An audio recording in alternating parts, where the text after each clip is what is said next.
أن الهندسة تفيد صاحبها إذا أتى في عقله واستقامة في فكره.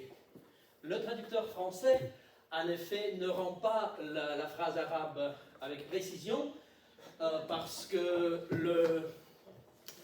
Ibn Khaldoun écrit la géométrie profite à qui l'étudie, ça c'est pas possible de le dire en français, et la géométrie profite à qui l'étudie en illuminant son esprit et en lui donnant l'habitude de penser avec justesse, etc., etc. Donc justement, si on monte un tout petit peu, les paroles qui se trouvaient, pardon, au contraire, si on va dans l'autre sens, voilà, les paroles qui étaient écrites sur la porte de Platon se trouvent aussi dans le traité d'Ibn Khaldoun, avec quand même une nuance de différence que le mot arabe signifie géométrie, mais peut aussi être interprété comme ingénierie. Et en effet, on trouve ces mêmes exactes paroles, ce qui serait plus difficile en France, aussi sur le site de la Société des ingénieurs, donc, où la géométrie est rendue la science de l'ingénierie, en traduction anglaise.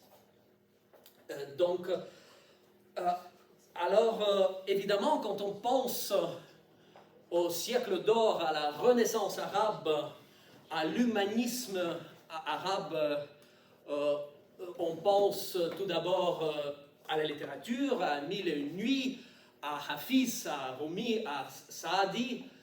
On pense à l'architecture, on pense à la révolution agricole arabe, on pense à la médecine, à la jurisprudence, et bien évidemment, et ce n'est pas la dernière chose, on pense aux mathématiques arabes.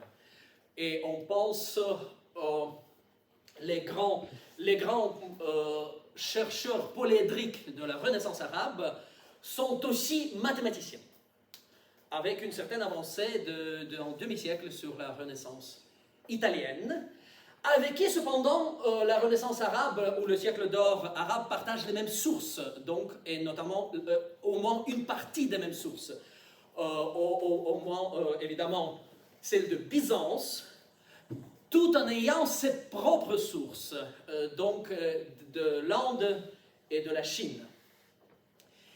Effectivement, le terme mathématiques arabes n'est pas exact.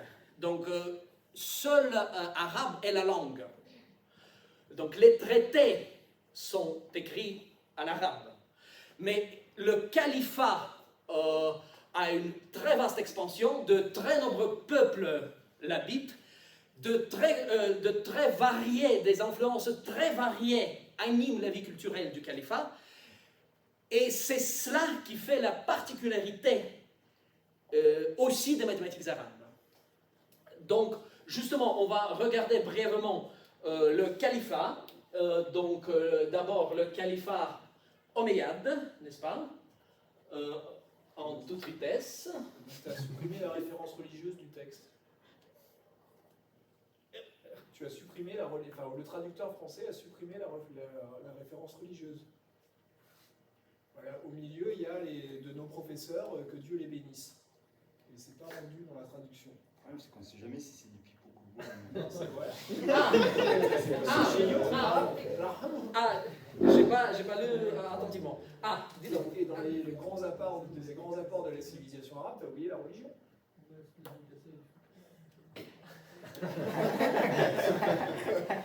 Très bien. Donc, avec ce commentaire très bienvenu, continue à me corriger. Donc, c'est évidemment que je montre le polyédrisme des savants arabes. Alors, on va quand même sur le califat sous l'œil attentionné de Thierry. Donc, et on voit qu'après la mort du prophète, si on ne parle pas dans la salle, cela rend ma tâche plus facile, merci. Après la mort du prophète, le nouvel État se propage à une vitesse et avec une étendue absolument qui coupe le souffle, soit aux contemporains, soit à la postérité. Effectivement, les nouveaux califes, les Omeyyades, vont jusqu'à l'Espagne qu'ils conquisent. Ils sont défaits par Carlo Martel à Poitiers. Lui, il est français. Charles Martel. Charles Martel. Je rappelle qu'on vote demain dans la région Provence-Alpes-Côte d'Azur et qu'on ne va pas oublier Charles Martel. Charles Martel, super. Charles Martel sous Poitiers, donc, mais quand même, la conquête de la péninsule ibérique est presque complète. Et ce qui va être encore plus important pour nous, ils vont très loin à l'Orient, vers l'Inde, et ils bénéficient aussi des rapports commerciaux importants avec la Chine, même si l'influence directe des mathématiques chinoises sur les mathématiques arabes n'est pas démontrée. Et effectivement, il faut savoir que le sujet des mathématiques arabes est un sujet en pleine évolution.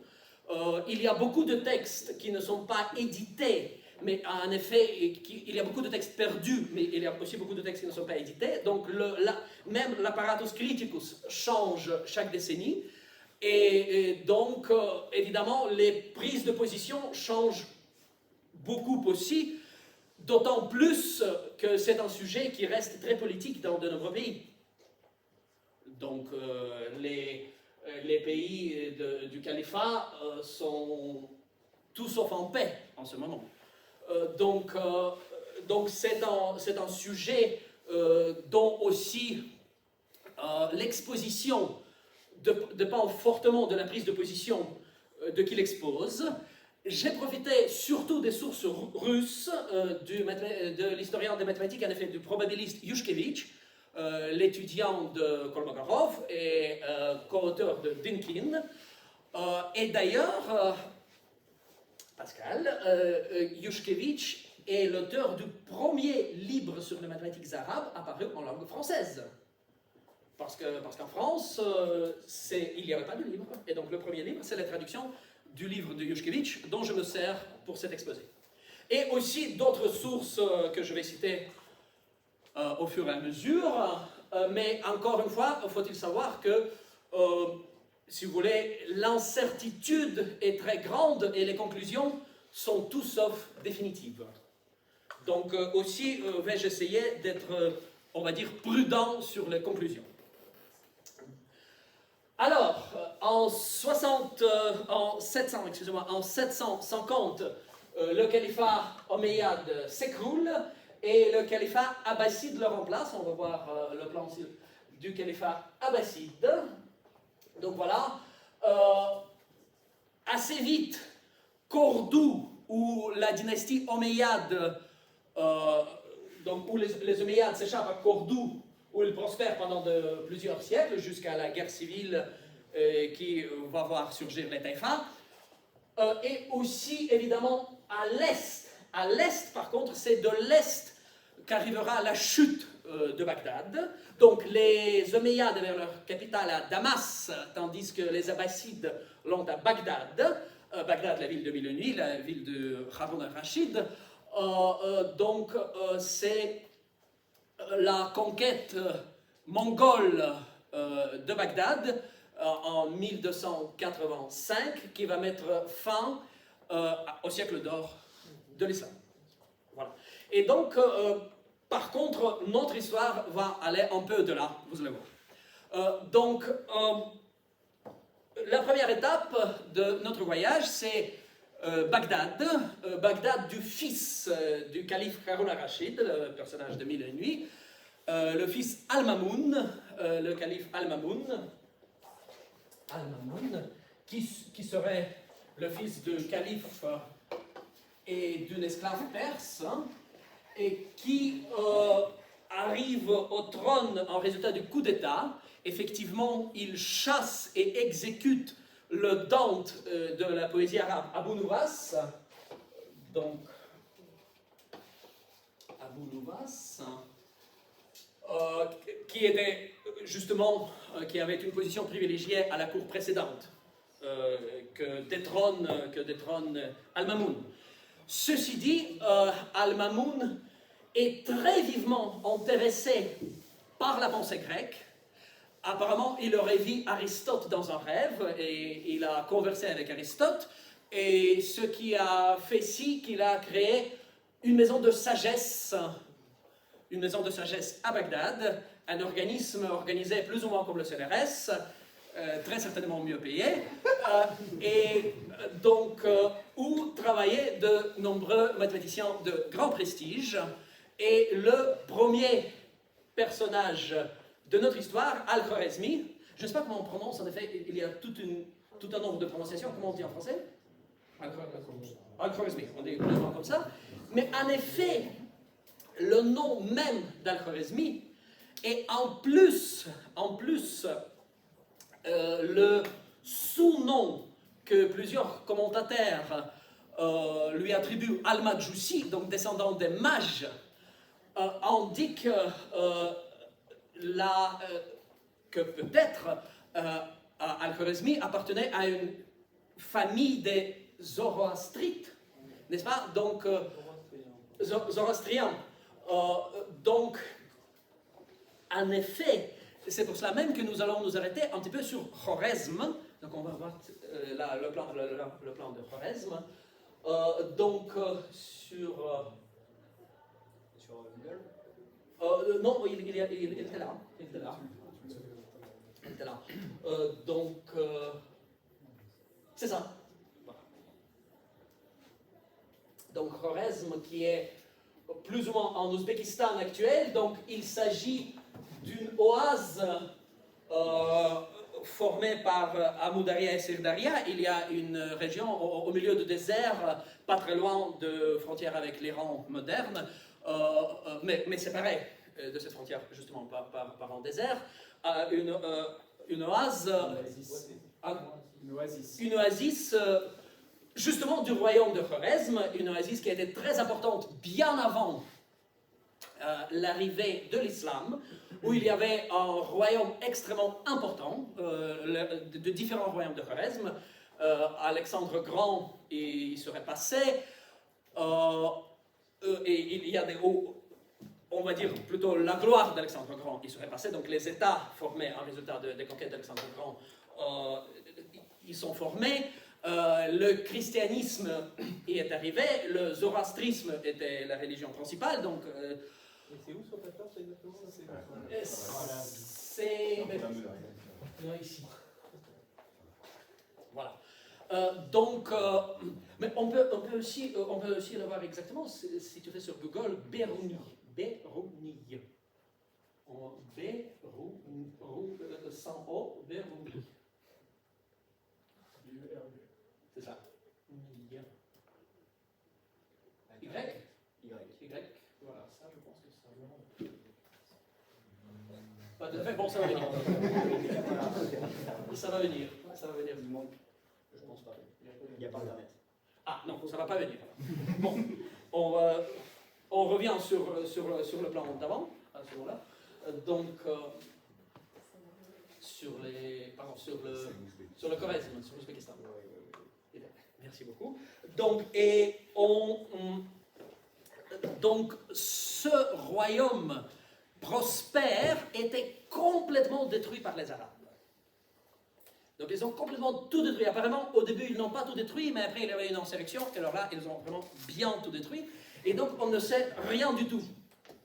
On ne sait rien du tout, notamment sur les mathématiques de Khwarezm pré-islamique. Ceci dit, des nombreux mathématiciens, en effet, le récit de la destruction du Khwarezm nous vient de Al-Biruni, un autre chercheur savant polyédrique qui vient aussi justement de Khwarezm et qui raconte cette histoire dans son travail historique. Et donc, il est possible de faire l'hypothèse que l'éducation qu'aurait reçue Al-Khwarizmi s'appuyait sur les traditions pré-islamiques. Mais lui, Al-Khwarizmi, bien qu'il était né à Khwarezm, et il va à Bagdad où il poursuit sa carrière.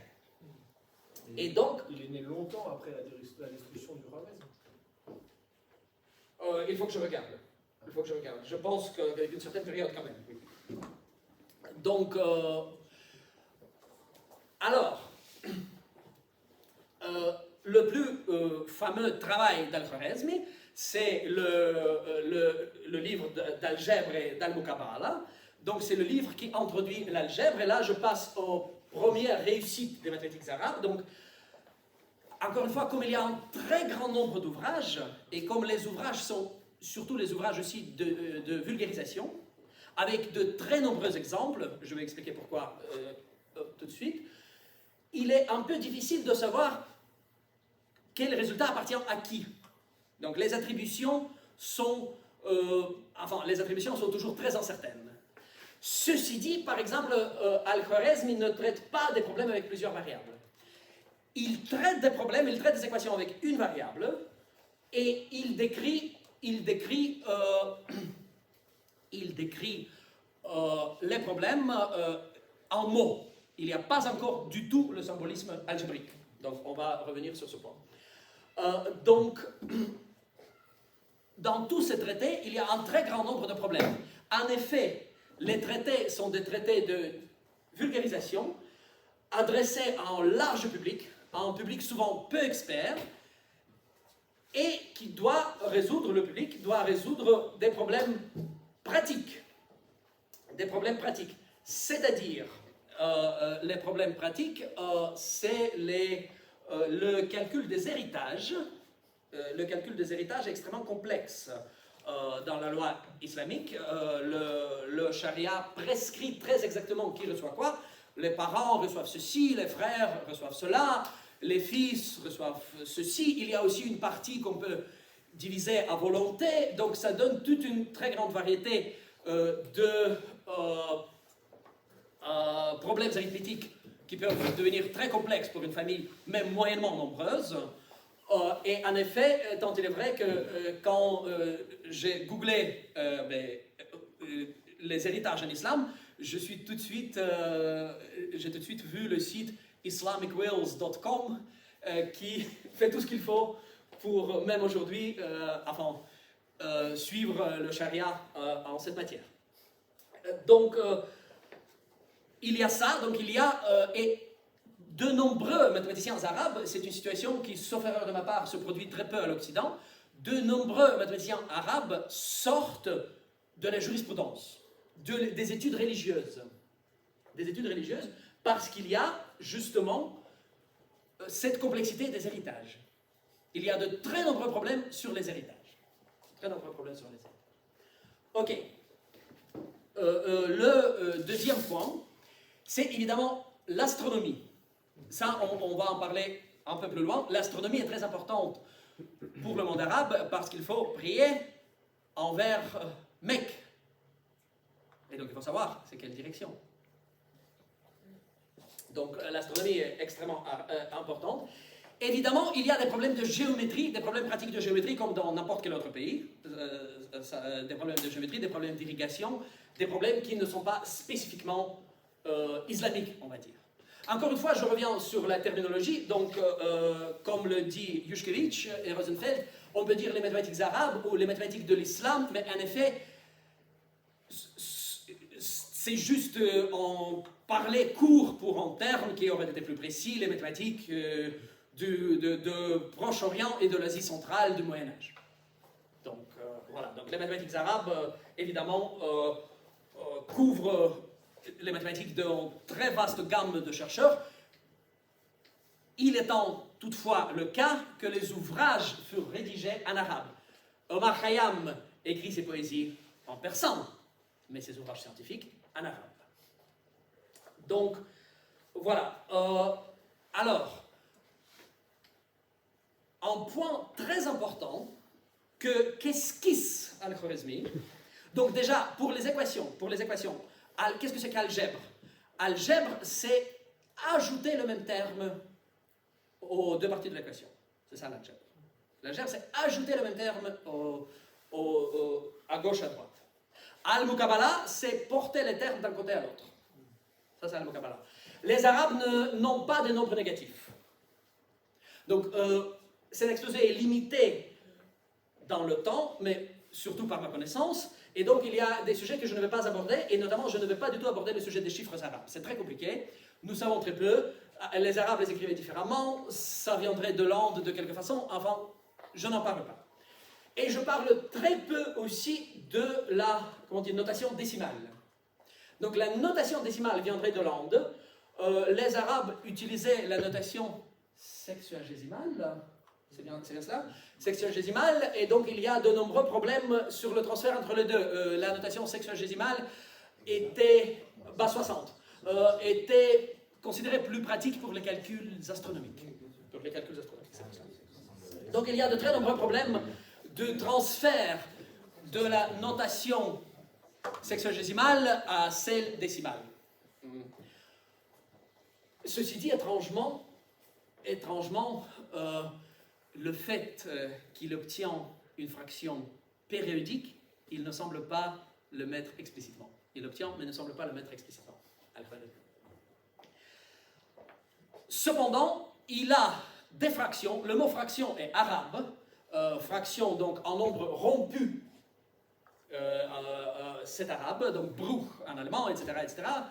Drog en russe, le nombre rompu, c'est le nombre rompu. Donc la fraction, c'est la traduction du terme arabe, kasr.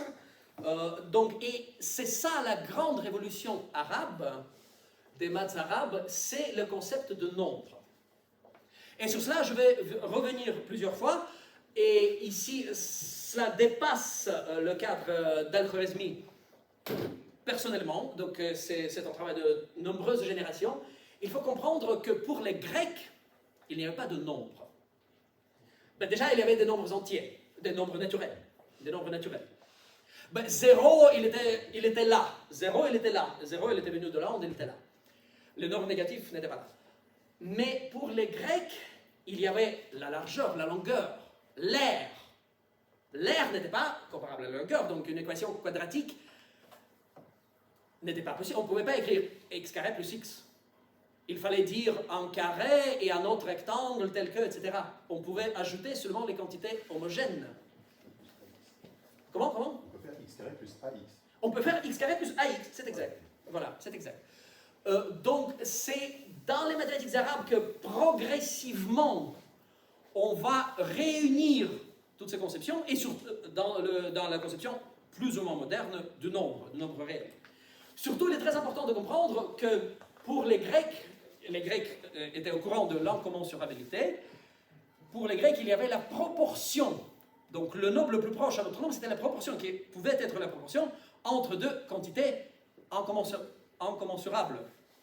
Mais la proportion, notamment, il est très compliqué de comparer les proportions. Qu'est-ce que ça veut dire qu'une proportion est plus grande qu'une autre? Donc en notation moderne, A sur B est plus grand que C sur D. Qu'est-ce que cela veut dire?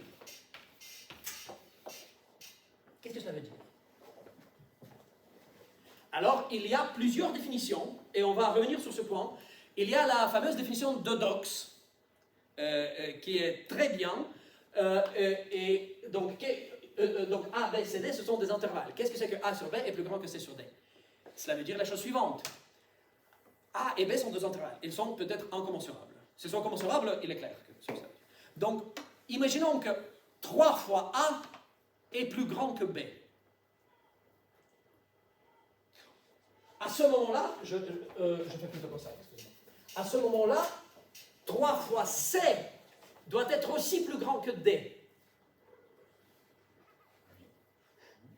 Donc, soit 2 fois A plus grand que 11 fois B.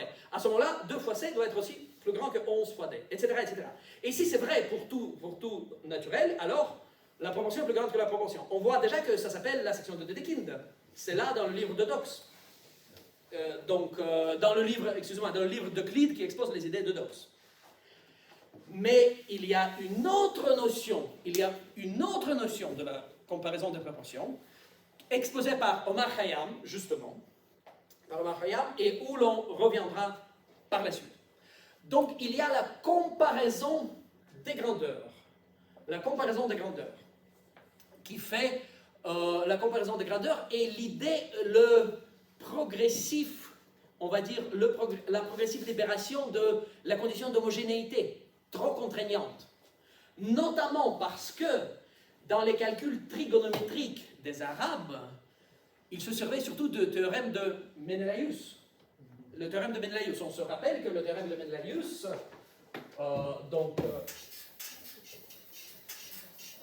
n'est-ce pas? C'est le théorème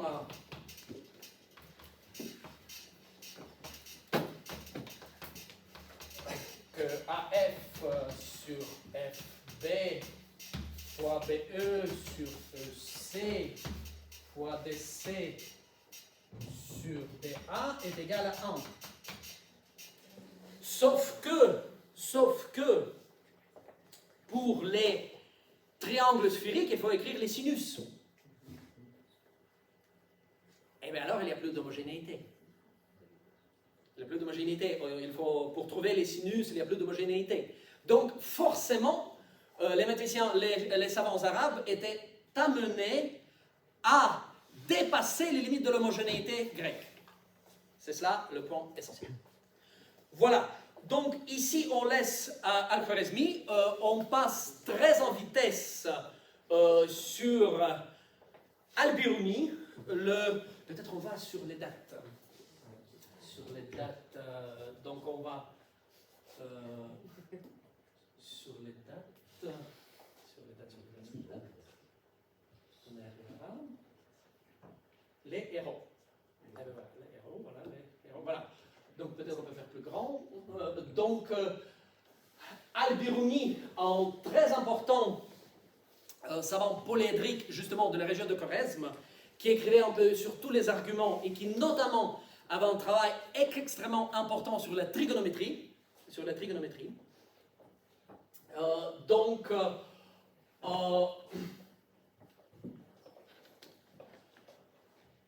Et qui a décrit la conquête arabe de Khwarezm antique. En effet, les études de Khwarezm antique étaient reprises par l'école soviétique, et encore une fois, il est clair que quand un chercheur espagnol écrit sur les maths arabes, c'est surtout les contributions à Grenade et à Séville qui deviennent très importantes. Cependant, les chercheurs de l'école soviétique, tout aussi clairement, privilégient les contributions orientales. Et en effet, il semblerait que c'est quand même l'école orientale à l'orient du monde arabe était plus importante, était nettement plus importante. En effet, c'est les chercheurs de l'Ouest qui étudiaient à l'Est, pas l'inverse.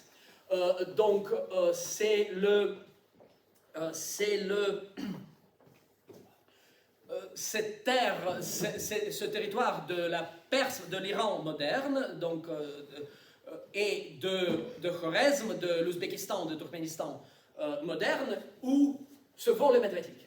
Et d'où sort aussi Biruni. Donc Ghazni, c'est une ville en Afghanistan moderne. La position des mathématiciens était souvent très difficile. Et donc, je cite un travail de Mark Khayyam, il faut dire que tous les traités mathématiques de Mark Khayyam ont été traduits en russe aux années 50-60, donc avec des grands tirages. Les œuvres complètes de Biruni étaient publiées par l'Académie des sciences soviétique, donc il y avait effectivement une vraie étude assez approfondie. Et je dois avouer, en préparant cet exposé, j'ai lu un peu les traités de Mark Khayyam. C'est une lecture absolument délicieuse. J'imagine que ça doit être traduit aussi en langue occidentale. Donc c'est super bien écrit. Il a aussi des commentaires sur les fondements des mathématiques, sur ce qui sont les démonstrations, etc. Donc, et c'est très vivement conseillé, pas moins que ces fameuses poésies. Donc sur la position des chercheurs vis-à-vis à leur entourage politique, Khayyam écrit, je suis désolé, je traduis en français du russe qui traduit l'original arabe. Donc il dit, nous avons été témoins de la mort des chercheurs. Il a resté un petit groupe dont le nombre est petit, mais les souffrances grandes. La rigidité du sort, comment on dit, c'est quoi le sort? L'impitoyabilité du sort pendant ce temps a obstrué ce que nous puissions nous rendre pleinement au perfectionnement de notre science. La plus grande partie de ceux qui en ce temps présent ont l'aspect des savants, habillent la vérité par le mensonge. Quand je réfléchis à ça, et je pense que ça c'est écrit en plein lysenkovisme, je me dis que les élèves de Kolmogorov étaient très intelligents. Donc, alors, la grande majorité de ceux qui, en ce temps, ont l'aspect des savants, habillent la vérité par le mensonge, sans dépasser dans la science les frontières de fabrication et de... Voilà, c'est le mot qui me... de l'hypocrisie. Et utilisant uniquement cette quantité de savoir pour les buts les plus abjects. Et si jamais il rencontre quelqu'un qui se distingue d'eux parce qu'ils cherchent et aiment la vérité, ils le font un objet de leur dérision et de leur mépris. Donc,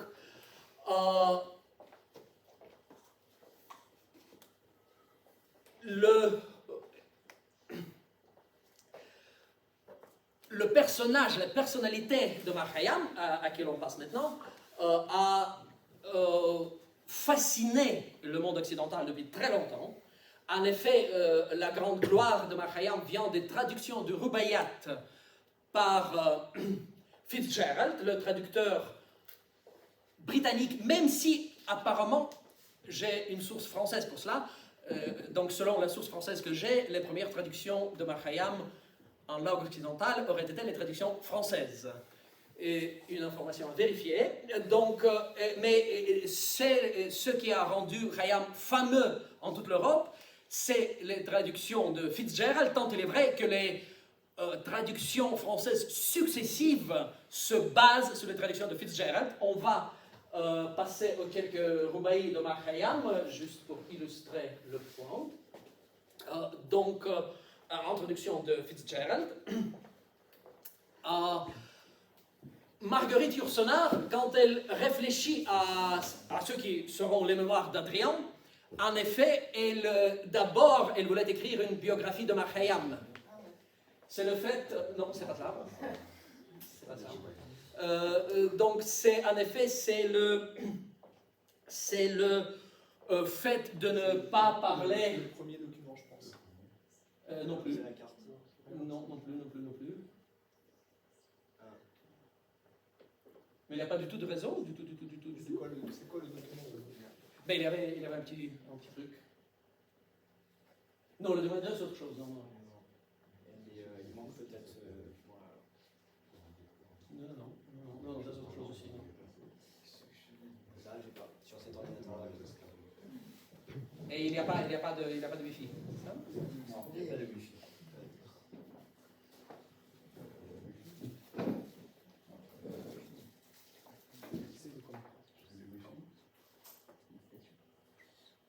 Tu l'as, mais si tu le rouvres deux fois, tu te reconnectes avec... relance-le depuis ton probe, là. Ça marche.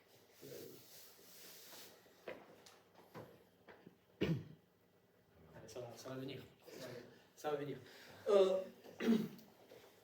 Et donc, dans cette aura magnifique d'un grand poète, ses contributions aux mathématiques sont parfois, je ne veux pas dire négligées, mais je pense que si vous demandez sur une colonie qui est Omar Khayyam, je ne sais pas si on va vous citer ses contributions mathématiques. Donc, c'est justement pour cela que nous allons nous arrêter sur celle-ci, et donc notamment sur ce que Mar Khayyam a fait. Donc on va se concentrer sur deux aspects. Le concept du nombre chez Mar Khayyam et les contributions de Mar Khayyam et surtout de ses successeurs à la géométrie non euclidienne, donc c'est-à-dire à l'étude du cinquième postulat d'Euclide. Donc, pour le nombre, alors Omar Khayyam donne une autre définition de l'inégalité des proportions. Et c'est cela qui est absolument essentiel.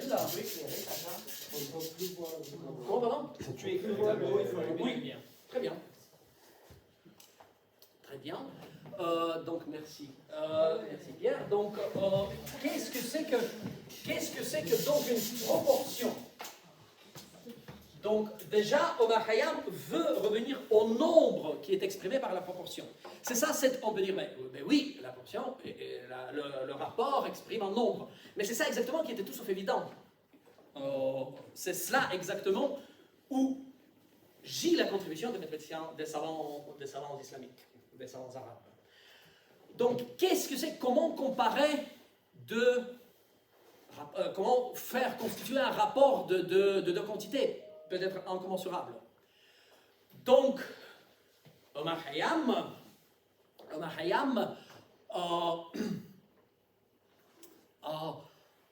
pense justement à ce que nous appelons aujourd'hui la décomposition en fractions continues. Donc, il faut couper, évidemment, donc soit A plus grand que B, donc on coupe, n'est-ce pas? On coupe. Ah ben voilà, c'est ça. Ah ben super. Ah ben c'est super, oui. On peut le voir. Ah, non, le contraire plutôt, pour qu'on puisse voir toutes les 5. Voilà. Donc on coupe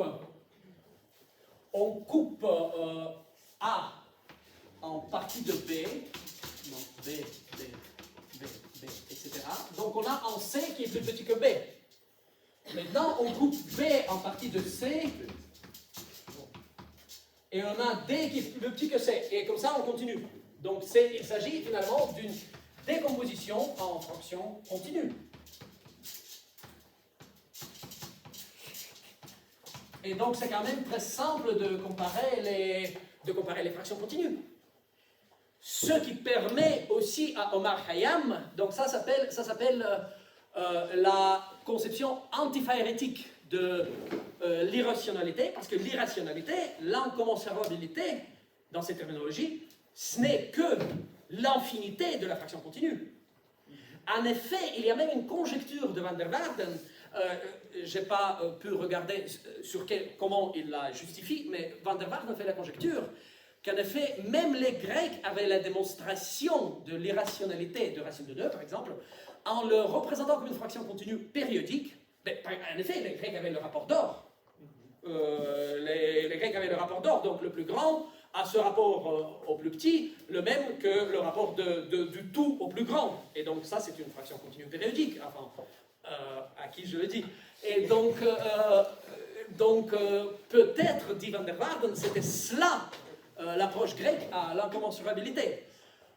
Quoi qu'il en soit, sur les Grecs, c'est cela l'approche à l'irrationalité et à la comparaison des quantités de Omar Khayyam. Et bien, surtout, on peut voir très bien qu'il y a ici déjà le concept de nombre qui apparaît. Omar Khayyam entreprend aussi une investigation très approfondie des équations cubiques, en considérant beaucoup de cas et en faisant les résolutions, en résolvant l'équation cubique, en faisant l'intersection. Donc, c'est les méthodes géométriques, en effet. Donc, justement, les Grecs n'avaient pas d'algèbre. Les Grecs n'avaient que la géométrie. Les Arabes avaient déjà un peu d'algèbre. Mais, donc, justement, il y a cette transition de la géométrie de grec à l'algèbre moderne. Maintenant, personne, quand on doit résoudre l'équation, on ne pense pas, on va faire l'intersection d'un cercle avec une parabola, etc. On ne fait pas ça. Donc, et c'est cela, cette transition progressive qu'on observe à une certaine étape dans les travaux de Omar Khayyam. Donc, lui, il utilise encore beaucoup les méthodes géométriques, notamment pour la résolution des équations cubiques. Il utilise l'intersection du cercle avec c'est parabola en français, c'est pas parabola. Avec une parabola. Avec une parabole. Avec une parabole, voilà. Avec une parabole. Donc, par contre, de cette façon, il obtient une seule racine. Donc, Omar Khayyam, il ne sait pas encore. Donc, il n'y a pas de racine négative, encore bien moins des racines complexes qui n'apparaîtront qu'en Italie dans les travaux de Cardano. Mais il n'y a même pas de racine négative, mais il y a évidemment les équations cubiques avec 3 racines positives. Il est clair qu'il n'y a pas une équation cubique, il y a, je sais pas, 60 types d'équations cubiques. Quand il y a le carré, donc le x, ça s'appelle la chose. Donc il y a le carré qui est égal au cube plus la chose, ou non, c'est le cube qui est égal au carré plus la chose, etc. Non, c'est la chose. Enfin, il y a de très nombreux types, et Omar Khayyam considère une situation où il y a 3 racines positives, mais il ne s'en rend pas compte. Donc il aurait pu peut-être voir, c'est juste son dessin n'est pas suffisamment détaillé, et donc il ne se rend pas compte qu'il passe tout à côté d'une mine d'or. Donc il ne voit pas qu'une équation cubique peut avoir 3 solutions positives, 3 racines positives. J'ai au moins essayé de le rendre clair que l'intérêt vers la culture grecque est extrêmement important pour les savants arabes, et notamment, bien sûr, les éléments d'Euclide se traduisent, se commentent, et plus ou moins chacun des savants que l'on a vus a commenté les éléments d'Euclide, et aussi, bien évidemment, Omar Khayyam. Et Omar Khayyam a des discussions extrêmement subtiles que je ne vais pas reporter ici sur les distinctions entre le philosophique et le mathématique. Donc, je périphrase un peu ses propos, mais plus ou moins, il dit ce que c'est un point, c'est l'affaire du philosophe. Calculer les quantités, ça, c'est l'affaire du mathématicien. Donc, il adopte une attitude extrêmement moderne envers justement, la division entre le philosophique et le mathématique en fondement de mathématiques. Par contre, alors, il dit que si on se rappelle, les postulats d'Euclide, les premiers 4 postulats sont des choses assez évidentes, tous les angles droits sont égaux, par exemple. Et justement, on dit Khayyam, mais le 5e postulat n'était pas comme ça.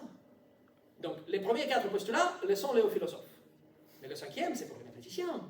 Donc, il faut le démontrer. Et lui, et ainsi que on va revenir au héros. Donc voilà, ainsi que Nasir ad-Din al-Tusi commence qui est un successeur assez direct de Omar Khayyam. En effet, d'ailleurs, Nishapur et tous, ce sont 2 villes au nord-est d'Iran, très très proches. La distance est à peine de 150 km. Et d'ailleurs, aussi, Kat et Nishapur, c'est un peu plus loin, mais finalement, Kat, c'est la capitale de Khwarezm. C'est en milliers de kilomètres, mais il y a un désert au milieu, mais finalement, c'est aussi pas si loin que ça. Si on veut dire, c'est au même point. Non, mais je veux dire, c'est au même point du monde arabe. C'est tout là, c'est tout à l'extrémité orientale du monde arabe. Voilà. Donc, alors, Al-Tusi et Omar Khayyam, et aussi d'autres commentateurs, qui tous commentent les éléments d'Euclide pour, encore une fois, souligner l'importance des éléments d'Euclide. Est-ce qu'on peut avoir la citation d'Ibn Khaldoun? Justement, c'est ça en... Non, c'est pas ça. Ça, oui, voilà, c'est ça. Comme il dit, le nombre des sciences étant très grand, donc les connaissances scientifiques qui ne nous sont pas parvenues dépassent en quantité celles que nous avons reçues. Et donc il dit que, évidemment, nous ne savons pas les sciences des Chaldéens, des Assyriens, des Babyloniens, les Perses, dont les écrits furent anéantis par ordre d'Omar, un des premiers califes. La légende veut... Mais il y a aussi une certaine légende noire sur des sultans omeyyades, parce qu'ils auront tué des membres de la famille de prophètes. Enfin, il y a une légende noire donc sur les omeyyades, mais il y a une légende qui veut que le calife Omar, en brûlant les livres, ait dit les livres, à quoi ça sert?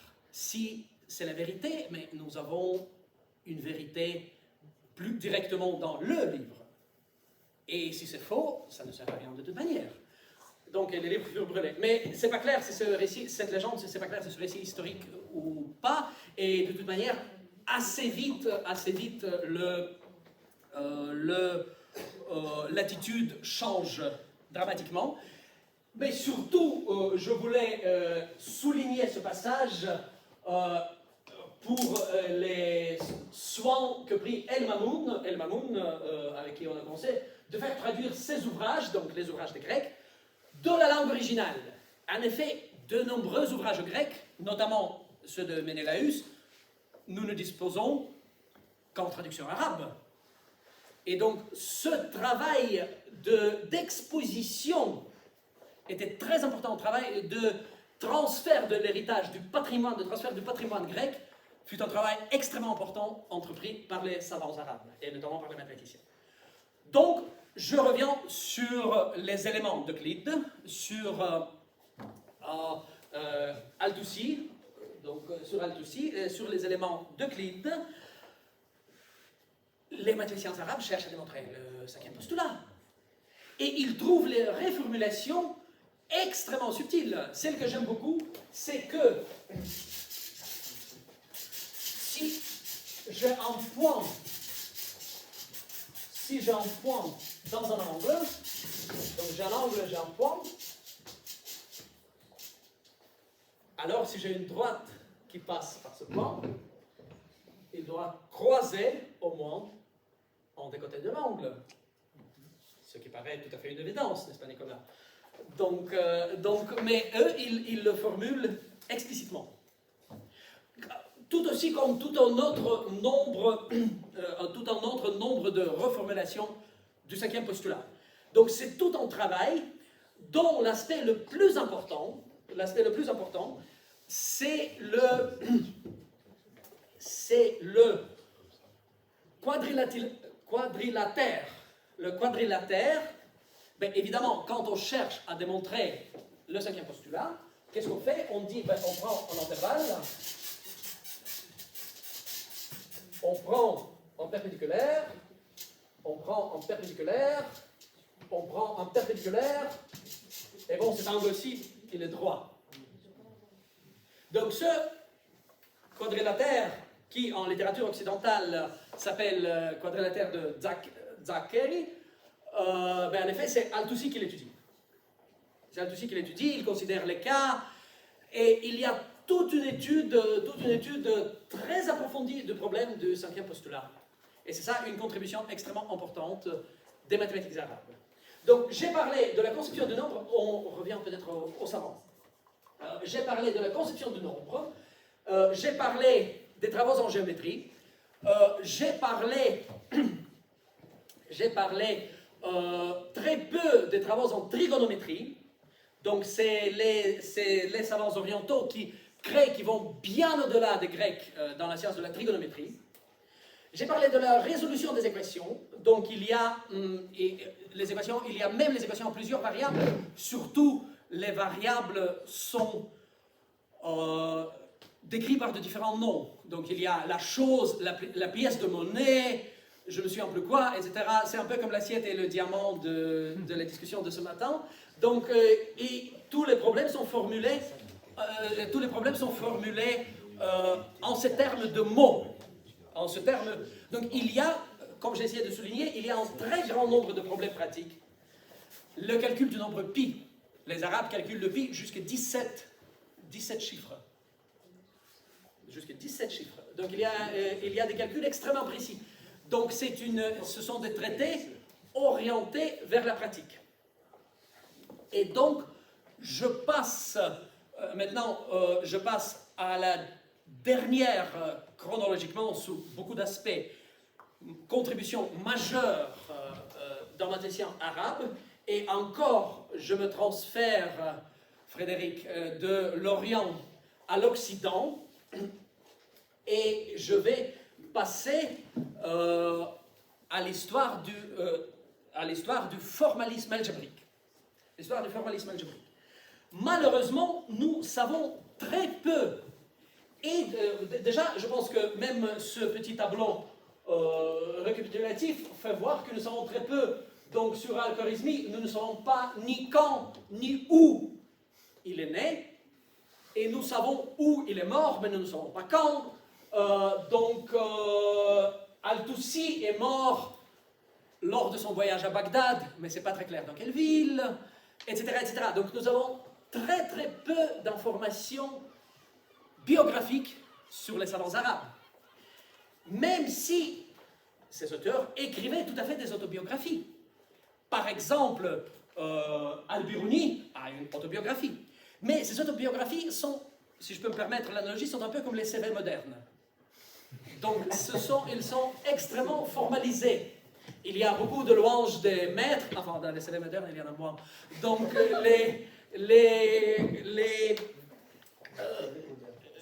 les descriptifs des voyages, c'est sur cela que je reviens, mais en effet, on connaît très peu. Évidemment, on n'a pas de représentation. Toutes les représentations, quand l'Union soviétique a fait une marque postale sur Al-Biruni, évidemment, il y a une représentation idéalisée d'Al-Biruni parce qu'il n'y a pas de représentation pas idéalisée. Donc, on sait très peu. On sait très peu. Et même quand on sait des choses, encore une fois, il y a un grand problème des sources. Donc sur Al-Qalasadi, le dernier personnage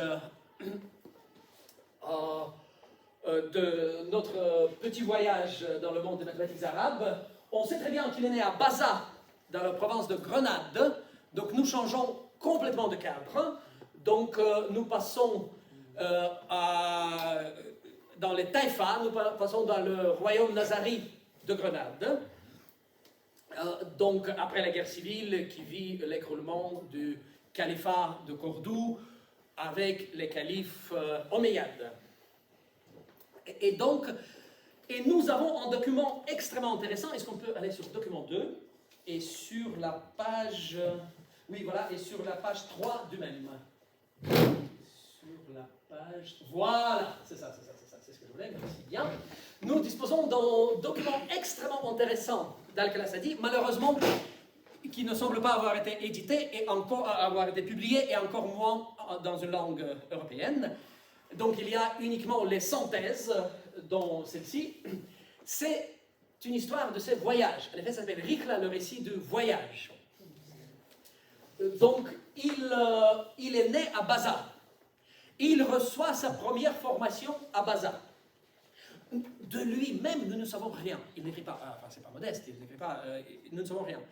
Même de ses professeurs sur lesquels il écrit, nous en prenons très peu, sauf que ces personnes étaient des savants exemplaires, des hommes très pieux, des trésors de sagesse, des puits de savoir, etc., etc. Donc, cependant, nous avons le récit de ses voyages. Il était tout à fait typique, comme il est toutefois aujourd'hui, quand un jeune chercheur effectue des voyages. Ceci dit, ceux d'Al-Qalasadi étaient un peu exceptionnels, soit par leur étendue géographique et soit surtout par leur durée. Il était au CNRS. Ben non, justement, non. C'était fini les CNRS, Le CNRS était fini par la chute de Bagdad avec des Mongols. Il n'y avait plus. La maison de sagesse voit sa fin, il n'y avait plus. Il n'y avait plus de maison de sagesse. Donc il obtient sa première éducation à Baza. Il commence en étudiant la loi coranique. Donc évidemment, l'éducation musulmane, c'est aussi quand on dit que les premières universités, il y a cette université de Fès, c'était quand même les universités, surtout, c'était les écoles religieuses. Ce n'était pas tout à fait l'université, justement, universelle, c'était surtout des écoles religieuses. Ce qu'on apprenait, c'était la religion. Voilà, je reviens tiré aux propos qui te sont chers. Donc, c'était surtout l'étude de la religion. Mais c'est là, sur ce discours des héritages, qu'il vient d'étudier les travaux de Ilbanna, un autre important chercheur polyédrique du Maroc, et qui commence évidemment à sentir la fascination des mathématiques. Une fois commencé, on n'en sort plus. Et donc, il commence à faire des voyages. Donc, à Baza, il est entouré de chercheurs, notamment la chercheuse Manuela Marin, l'auteur de cet article. Elle a pu trouver les documents dans les archives qui montrent que les chercheurs au cercle desquels appartenait Al-Qalasadi, c'était quand même des ressortissants de familles extrêmement aisées, parce qu'il y aurait un descriptif de noces d'une fille dans ces chercheurs, et le dot qu'elle aurait reçu était un dot apparemment bien solide. Il obtient une première éducation à Baza, où il est introduit notamment aux œuvres de ce Ilbana, et après il commence sur ses voyages, sur ses nombreux voyages, et longs voyages. Donc voilà, il va pas si loin que ça à l'Orient, donc il reste quand même plus ou moins dans le bassin méditerranéen. Et le point sur lequel insiste énormément Manuel Amorim, c'est qu'il commence à écrire ses traités mathématiques à Tlemcen déjà. Donc encore une fois, il y a ce point d'interrogation. À quel point les mathématiques étaient-elles développées à l'Andalus? Et donc, apparemment, c'était tout à fait possible d'avoir une éducation mathématique suffisamment solide pour écrire des traités originaux à l'Andalus et dans le Maghreb, donc à Tlemcen. Et donc, la grande découverte d'Al-Khallasadi, et c'est sur cela, sur le descriptif détaillé, Nicolas, du même que je vais clore cet exposé, c'est le symbolisme algébrique. C'est le symbolisme algébrique. Donc voilà, là je passe une petite feuille où on voit les notations d'Al-Khallasadi. Il y a aussi la notation moderne, donc on peut faire la comparaison. Les œuvres d'Al-Khallasadi étaient lues au Maroc au XXe siècle. Étaient utilisées, mais en effet, Euclide était utilisé dans l'éducation secondaire en Angleterre au XXe siècle. Donc, si un livre est bien écrit, Thing of Beauty is a Joy Forever. Les travaux d'Al-Khallasadi, son niveau d'exposition de l'arithmétique, donc en effet, son livre, un de ses livres principaux s'appelle Une exposition qui dévoile les mystères de la science de l'arithmétique. Donc, il les a dévoilés si bien qu'au XXe siècle, on s'en servait encore de ce livre au Maroc. Par contre, dans l'autre livre, il a le symbolisme algébrique plus ou moins en sa forme moderne. Il a aussi d'autres découvertes. Par exemple, pour donner un exemple concret, pour faire comprendre de quoi il peut s'agir dans les découvertes des mathématiques arabes, observons l'identité suivante.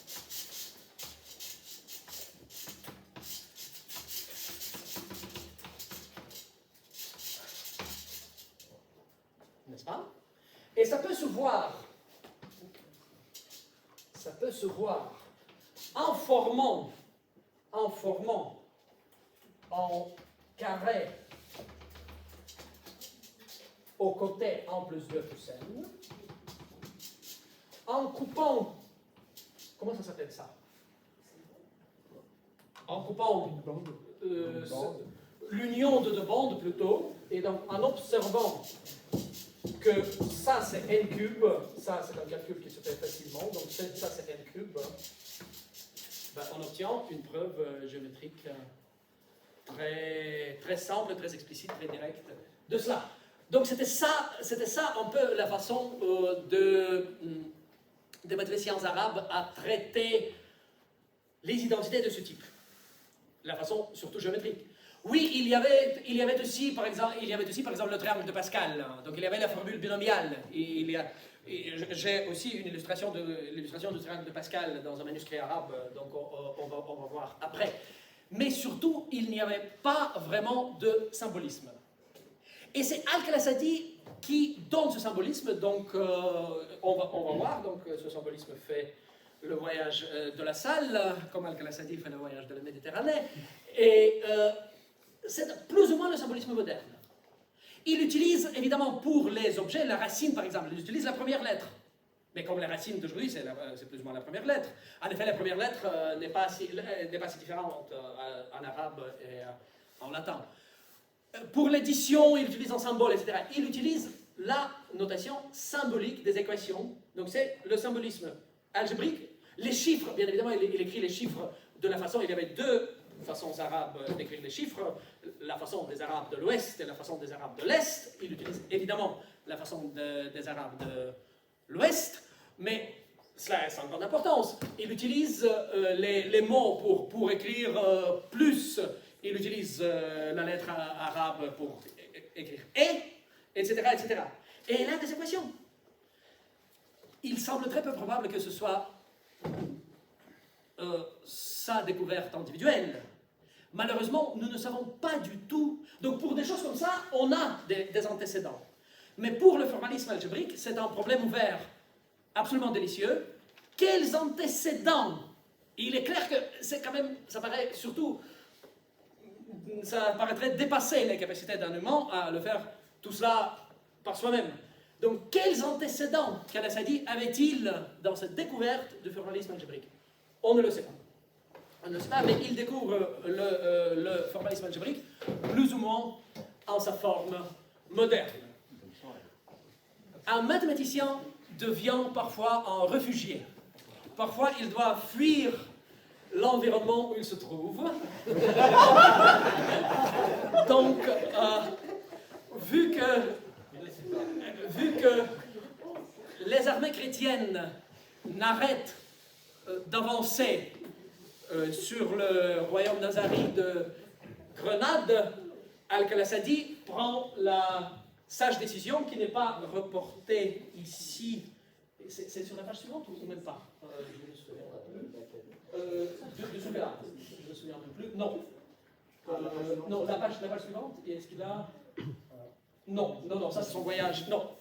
Donc vers la fin de sa vie, on retourne sur les dates des livres. Voilà, merci. Vers la fin de sa vie, il quitte Grenade, il quitte Pierre, la péninsule ibérique. Il s'établit au Maghreb, où il meurt en paix en 1486. Donc, dans 6 ans, Grenade tombera. Les rois catholiques entreront avec une promesse de garder en paix et de ne pas persécuter ils les appelaient les morts, donc les Arabes, les Berbères, qui se baptiseront. Donc on va dans la chapelle des rois catholiques en Grenade, à l'hôtel central, on va même une représentation, une sculpture des morts qui assument le baptême. Cette promesse sera aussitôt rompue et un peu plus de 100 ans après la chute de Grenade, les Morisques, les descendants des morts, seront définitivement et complètement chassés de l'Espagne. Merci beaucoup.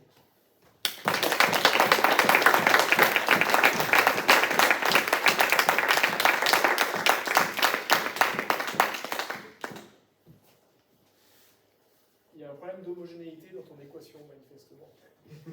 Mais justement.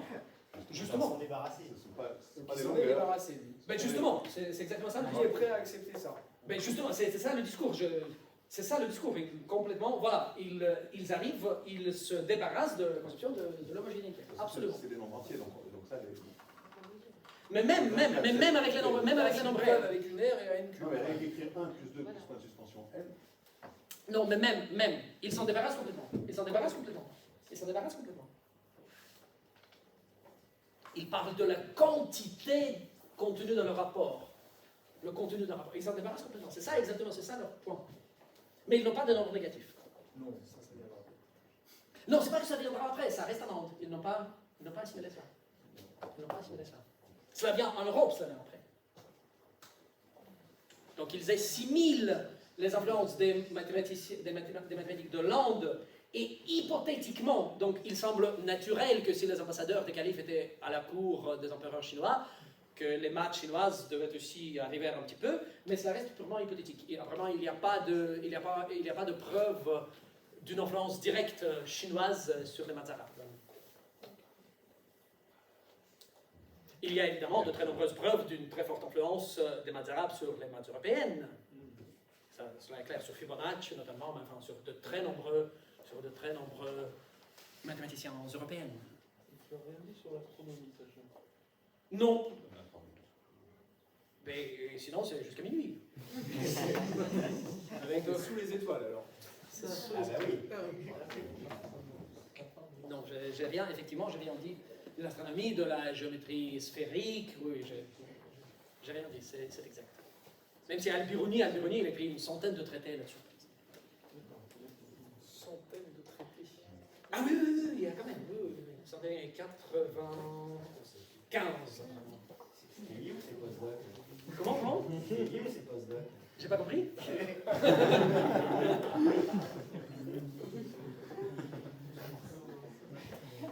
C'est bien pareil, non?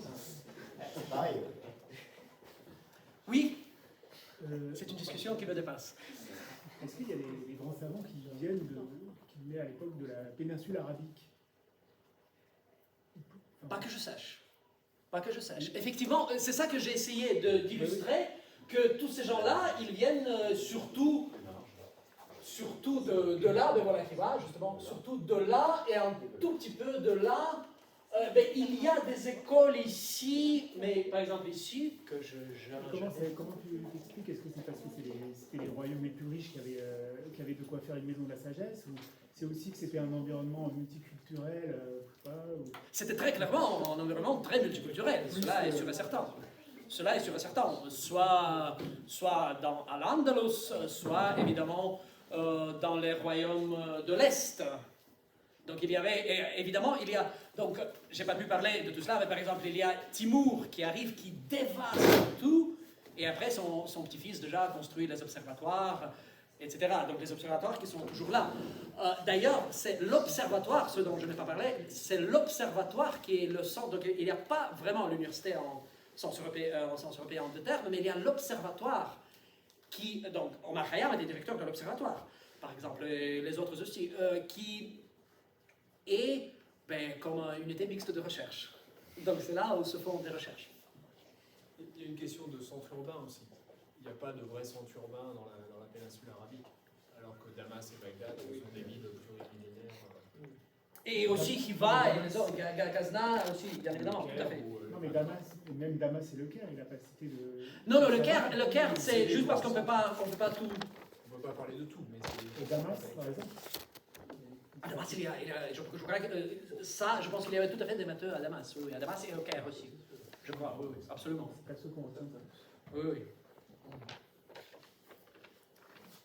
Ça, je pense. Encore une fois, comme j'ai dit, vu que ma base, c'est quand même les sources soviétiques, évidemment, ils parlent. Enfin, surtout de... Aussi, c'est une question pratique de la possibilité de travailler dans les archives, et enfin, des choses comme ça. Et là, il y avait quand même un très grand travail très poussé de l'étude et de publication, aussi pour le grand public, des travaux et des commentaires et des explications, etc. Tu nous as parlé du CNRS et du UMR, mais tu ne nous as pas parlé du réseau des bibliothèques. Effectivement, ça j'aurais dû le faire, ça c'est sûr et certain.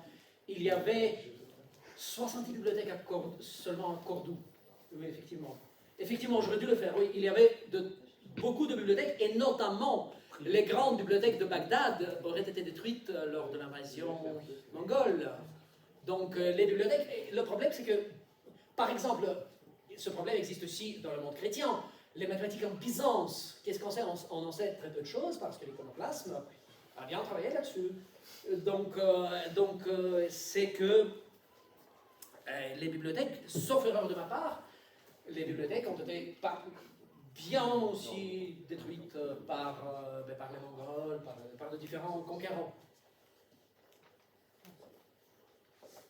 Donc, mais c'est tout à fait, effectivement, comme j'ai essayé de souligner, la transmission du savoir est un élément absolument essentiel des mathématiques du monde arabe. La transmission des traités de vulgarisation avec de très nombreux exemples, des explications extrêmement détaillé, avec une grande attention au côté pédagogique de l'œuvre et de son accessibilité au grand public, parce que c'est quand même c'est tout le monde qui doit partager les héritages ou partager les terres, etc. Donc voilà, donc il y a une composante extrêmement importante de la transmission du savoir, étant il est vrai que par exemple à Tolède, il y avait une armée des traducteurs de l'arabe en langue européenne, de grec en arabe, etc. Et donc pour revenir sur la question de religion, un aspect très important des cours des califes, ça a été la présence des chrétiens hérétiques. Donc l'orthodoxie en Byzance, on ne plaisantait pas du tout avec cela.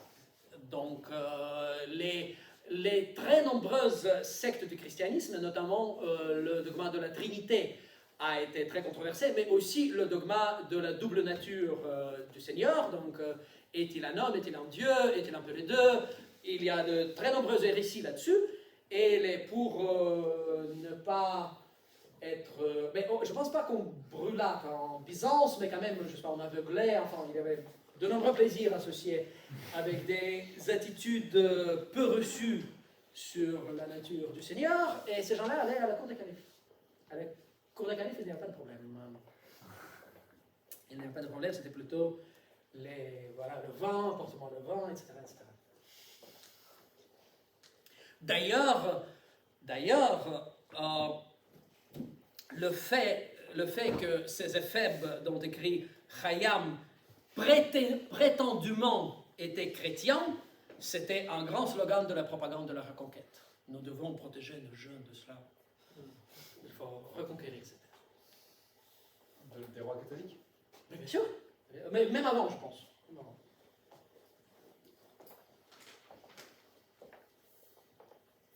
Et pour arriver à nous, les invitations des chercheurs étrangers. Tu as dit que Fibonacci... Non. Alors, il y avait, c'est surtout, effectivement, par exemple, Alphonse le Sage cherchait à inviter les chercheurs arabes à leur invitant à se convertir au christianisme. Et un des chercheurs arabes aurait répondu, je ne me rappelle plus exactement qui, aurait répondu, mais j'ai déjà un Dieu, toi, j'ai pas besoin. Mais par contre, parfois, les rois catholiques me disaient, bon, alors, à ce moment-là, on vous prend sans que vous vous convertissiez. Il y avait des échanges dans les deux sens. Donc, il y avait des chrétiens à la cour des califes, et il y avait, jusqu'à un certain point, il y avait aussi des musulmans à la cour chrétienne, à la cour des rois de Castille, d'Aragon. Par contre, Al-Qasadi, déjà, il pense que c'est plus prudent de se rendre en Afrique. Il n'a pas fait de voyage à Marseille. Et il aurait difficilement pu, je pense. Je pense qu'il aurait difficilement pu faire un voyage. Il y a le commerce qui avait lieu à Alger et Marseille. Je ne sais pas du tout. Je sais qu'il y a évidemment le fonds d'accord des Turcs, mais c'était surtout des Arabes à Venise, mais c'est beaucoup plus tardif. C'est pas mal plus tardif. C'est quand même plus tardif. Donc je pense, sauf erreur, je crois pas qu'il aurait pu commodément se rendre à Marseille. Le massif des morts, là en face, il n'est pas resté le massif des morts très longtemps. C'est pas moi qu'il faut poser la question. Là,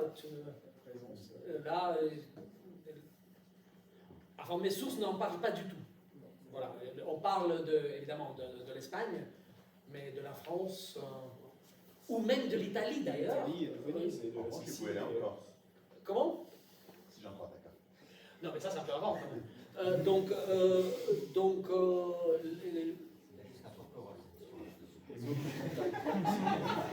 Ça, franchement,